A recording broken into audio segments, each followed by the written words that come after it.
God save the King and our ambassador, Javier Figueroa. Señores, un fin de semana en Gran Bretaña, claro, de coronación. Para muchos de nosotros algo distante porque no entendemos mucho esto de qué es la realeza.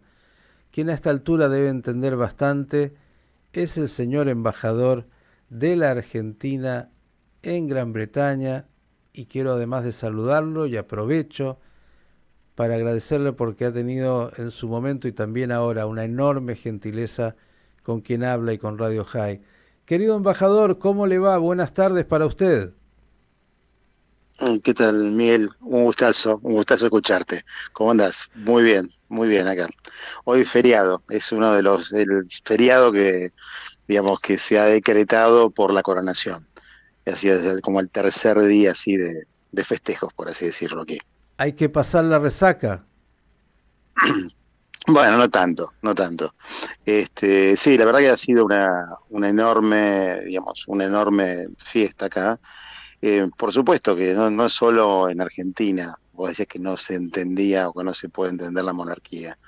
Acá también, digamos, hay sectores que tienen una visión crítica. No es tan monolítico.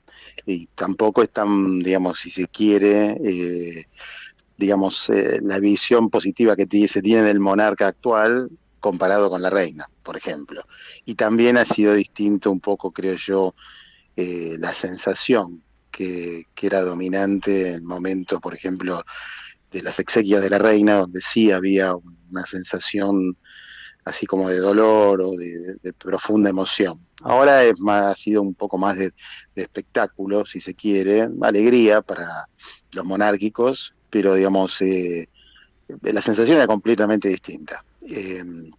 Eso es clarísimo, por lo menos para mí. Igualmente, desde el punto de vista personal, es una gran, digamos, un gran honor poder haber representado a mi país tanto en las exequias de la reina como en la coronación. La verdad que este es uno de los, si se quieren, unos momentos que más recordaré de mi carrera profesional. Mm.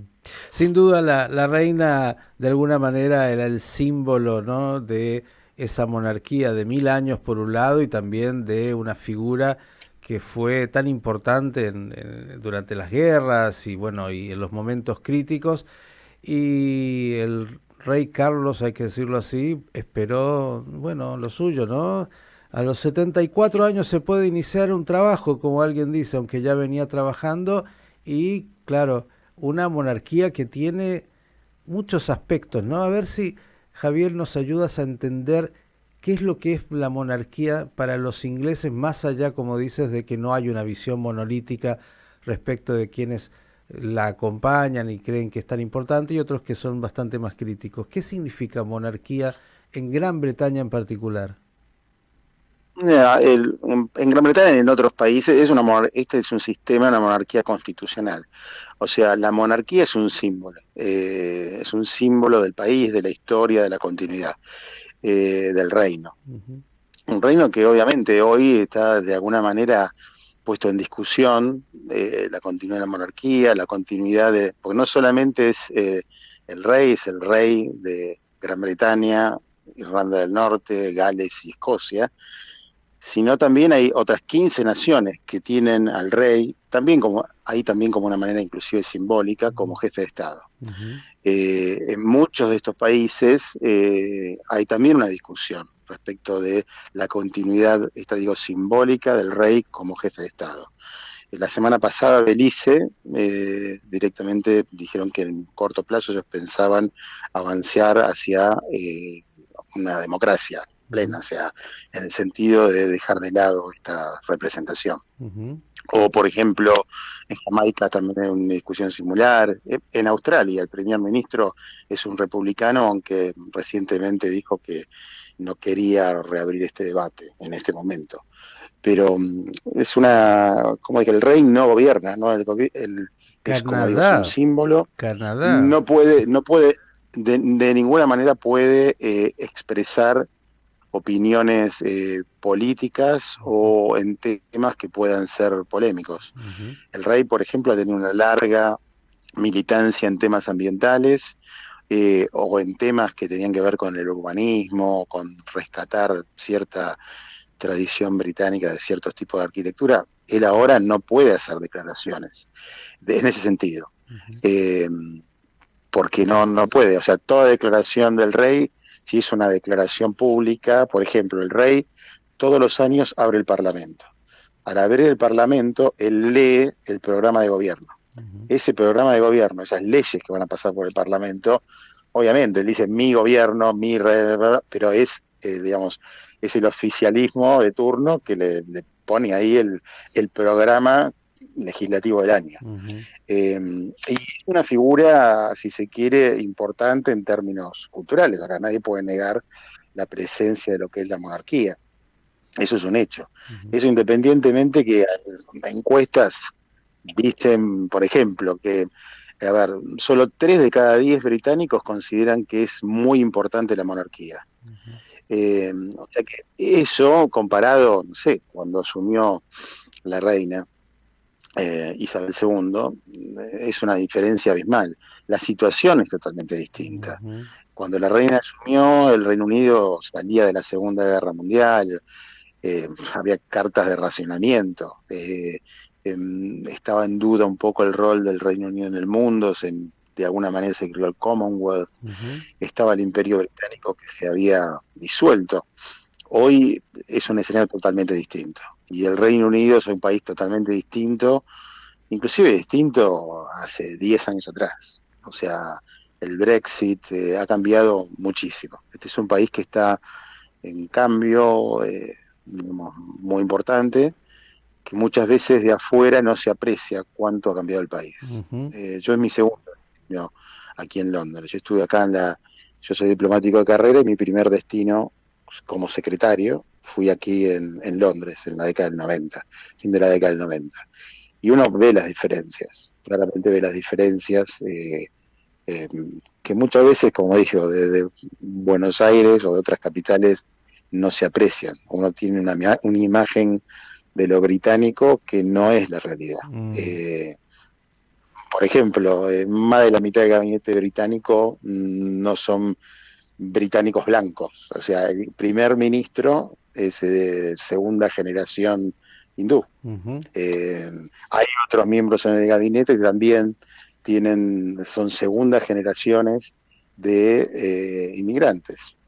Eh, Eso es algo que era impensado. Yo cuando vine acá hace 20 años, uno miraba tanto el gobierno como la oposición, las principales figuras, digamos, eran todos británicos como uno se imagina un británico. Ujú. Hoy es mucho más diversa, que refleja la diversidad y lo cosmopolita que es la sociedad británica. Eso es algo que ha cambiado. Ahora, si la monarquía puede hacer nuevos cambios para adaptarse a esos cambios, bueno, eso estará por verse. Ujú. Hay cambios quizás más, hace poco en términos constitucionales se requieren, o constitucionalistas acá plantean otras discusiones antes que la discusión de abolir o no la monarquía, por ejemplo, la modernización de la Cámara de los Lores, que es una cámara designada, digamos, a dedo, por así decirlo, por el gobierno. Ujú. Digamos, una reducción de esta Cámara o, no sé, un cambio en la legislación electoral o cambios en cómo funcionan los partidos. Esos son los debates, o si va a haber un mayor o menor devolución, es decir, un mayor grado de federalización Ujú. respecto de las provincias, o si en el caso de Escocia, Escocia se independizará del Reino Unido o no. Eso está en agenda, claramente. El gobierno escocés, el que gobierna Escocia, tiene un gobierno autónomo, es un gobierno pro independencia, el nacionalismo escocés, Ujú. que es prácticamente hegemónico en Escocia. Y tiene una gran bancada acá, tiene como 60, 70 diputados, por así decirlo. Ujú. Todos esos son los debates constitucionales más allá de la monarquía sí o la monarquía no. Por supuesto, como dije, hay corrientes de pensamiento que la cuestionan digamos, el costo que tiene para el área público esta ceremonia, que por otro lado no es esta ceremonia se hizo así hace 1000 años. Esto es relativamente nuevo. monarcas por ejemplo, me acuerdo, Jorge IV o Guillermo IV Ujú. eran monarcas de 1820, 1830. Uno no tuvo coronación y otro no quería una coronación y al final aceptó hacer una coronación muy, muy modesta. La coronación con toda esta pompa que nosotros estamos viendo surge más a mediados del siglo XIX. Ujú. Y algunos sociólogos dicen, historiadores, comentan que fue como una reacción de la monarquía frente a todas las revoluciones burguesas del mitad del siglo XIX, Mm. como una reafirmación, digamos, simbólica de las monarquías, etcétera. O sea que no está escrito en piedra que debe ser así una coronación. Coronación for Es, export, sin lugar a dudas, digamos, Javier. Estamos con el embajador de Argentina en Gran Bretaña, nos da una lectura tan importante de, además, su propia experiencia. Le ha tocado estar en el momento histórico de la coronación de Carlos III, también del fallecimiento de la reina, con lo cual todo esto para él, en lo personal, es algo que puede contar en primera persona, pero en este mundo de transformaciones, como decía, donde también la monarquía tiene que o ayornarse o encontrar un nuevo lugar, y también las críticas en términos de si esto es vigente o no, pero cuando hay otros temas también muy candentes. Ahora digo, Javier, me imagino que para todos, bueno, es una ceremonia muy particular, como digo, eh, hoy para todo el mundo. Muchos, hablabas de la inversión, otros dicen fue un gran negocio porque finalmente los ingresos al país son mayores que los egresos, pero no es el tema prioritario. Digo, como embajador de Argentina, que tiene una historia muy particular con Gran Bretaña, me imagino que las lecturas también son un poco distintas. Digo, ¿cómo está este vínculo de Argentina y Gran Bretaña? ¿Cuánto hemos logrado avanzar en nuestra comprensión de esto que dijiste, de las transformaciones y de buscar caminos alternativos cuando nosotros continuamos muy pegados a lo que es nuestro reclamo por Malvinas, lo digo así, y parecería que por el momento, sin que sea un tema prioritario, creo, en Gran Bretaña, nosotros hablamos y los ingleses no están muy preocupados de lo que decimos? ¿Cómo ves este tema? mira, que, bueno, claramente, bueno, todos nosotros conocemos la posición argentina y conocemos la posición británica. Mm. Argentina quiere reentablar unas negociaciones que el Reino Unido no quiere. Es así de simple. Esa es la posición británica, esa es la posición nuestra. Nosotros tenemos derechos. Los británicos tienen la fuerza, por así decirlo. Mm. Pero al margen del conflicto en sí, que es algo que si se quiere, siempre está. La verdad que yo, de alguna manera u otra, estando destinado en otras posiciones en Cancillería, acá conozco bastante bien la relación bilateral. Ujú. Este es un tema político importante que no puede ser obviado y hasta tanto no se resuelva es algo que siempre aparece en la relación bilateral. Ahora, dicho esto, hoy por hoy, Argentina está en el récord absoluto histórico de exportaciones al Reino Unido. Mm. Y el comercio es el récord histórico. Inclusive tenemos superávit no solo en bienes, sino en exportación de servicios. Esto nos quiere decir que existe también una serie de puntos en la agenda bilateral que son muy interesantes y son de nuestro interés. El Reino Unido es un mercado tremendamente importante para nosotros, exportamos casi 1.300 millones de dólares, Mm. es nuestro segundo mercado mundial en vinos. Eh, por supuesto es una capital financiera global y por acá pasan, digamos, si se quiere, la posibilidad de inversiones para sectores críticos para el desarrollo de nuestro país, Ujú. básicamente energía, minería, por decir dos sectores en donde hay capitales británicos involucrados o posibilidad de financiamiento de parte de británicos de otras inversiones, por Ujú. ejemplo en el caso de litio. Este, o sea que la relación bilateral es compleja, es una relación intensa, Ujú. como digo, en términos económicos está muy bien, que yo creo que puede crecer muchísimo más, muchísimo más. Ujú. Eh, Digo porque Malvinas, así que Javier, es casi un resabio de alguna manera también de esa monarquía, ¿no? De un país imperial, con tierras en lugares tan distantes, y Malvinas quedó, yo sé que es un tema Y es un delicado. resabio, Ujú, no, no, claramente es un resabio colonial. O ujú. sea, acá el problema es que aquí, en el Reino Unido, no es un tema, digamos, que esté en la opinión pública. Así Acá es. hay una simetría de interés de nuestra parte vis a vis Ujú. los británicos. Ahora te Sobre quiero... todo las generaciones más Sí. jóvenes. Hace poco hubo una encuesta Ujú. donde mucha gente decía que las Islas Malvinas quedaban en el Canal de la Mancha. Sí, sí, desde ya. Ni Eh, saben y, ni les y, y, importa. y no, y directamente generaciones que no vivieron la guerra, digamos, de 30 para abajo, Ujú.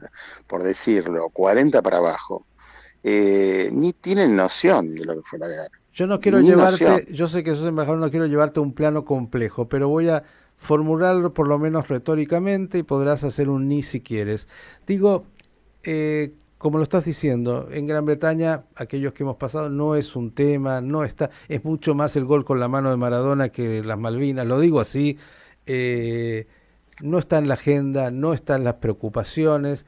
Y me pregunto si en la Argentina, y te toca un rol de tratar de transmitir esto también a la sociedad, hemos hecho el ejercicio de haber salido un poco del slogan. Es verdad que hay un tema histórico y un tema muy doloroso y una guerra que se perdió y bueno, toda la aventura que eso significó y el dolor, pero digo, a veces me parece que somos poco creativos, porque cuando, viste, una retórica, una narrativa choca con otra o choca con ni siquiera otra, sino que la indiferencia del otro, a veces hay que ser muy creativos para salir de un único relato y decir, a ver, ¿cómo damos una vuelta de tuerca?